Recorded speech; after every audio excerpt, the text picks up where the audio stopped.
Ndewo. Hello. I'm Yvonne Mbanefo. Abum Yvonne Mbanefo. This is another one of our daily dose of Igbo words and phrases. Today's Igbo word is Ahụekere. Ahụekere means peanut. Learn how to say it by repeating after me. Ahụekere. Ahụekere. Ahụekere. You can only learn how to say it by practicing. Examples of sentences using the word ahụekere are: ahụekere a dị n'ime obere ọkụ.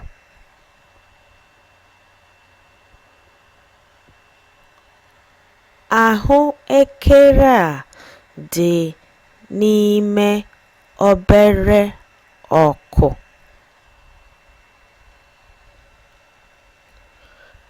Ahụekere a dị n'ime obere ọkụ.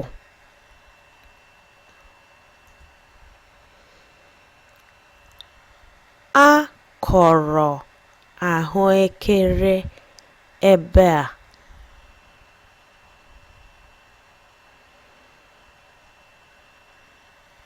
A kọrọ ahụekere ebe a.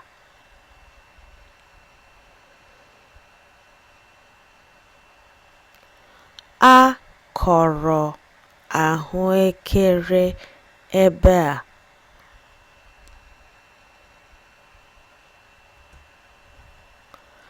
Ha ji nri abụba ahụekere ata achịcha.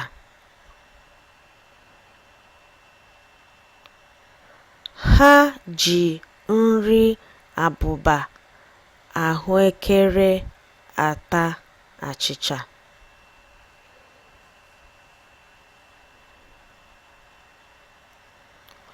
Ha ji nri abụba ahụekere ata achịcha.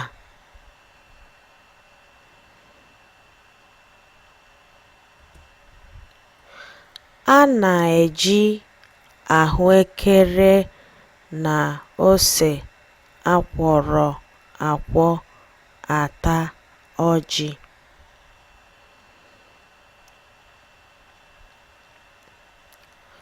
A na-eji ahụekere na ose akwọrọ akwọ ata ọjị.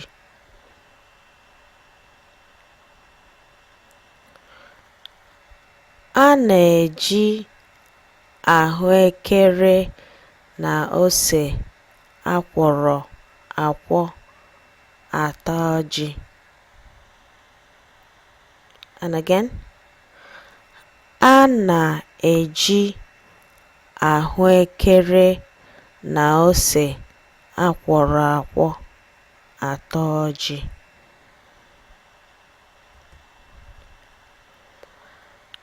Ahụekere dị anọ n'ime okpokoro a.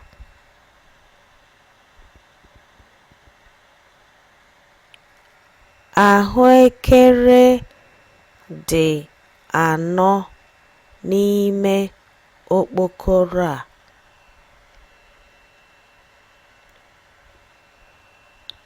Ahụekere dị anọ n'ime okpokoro a.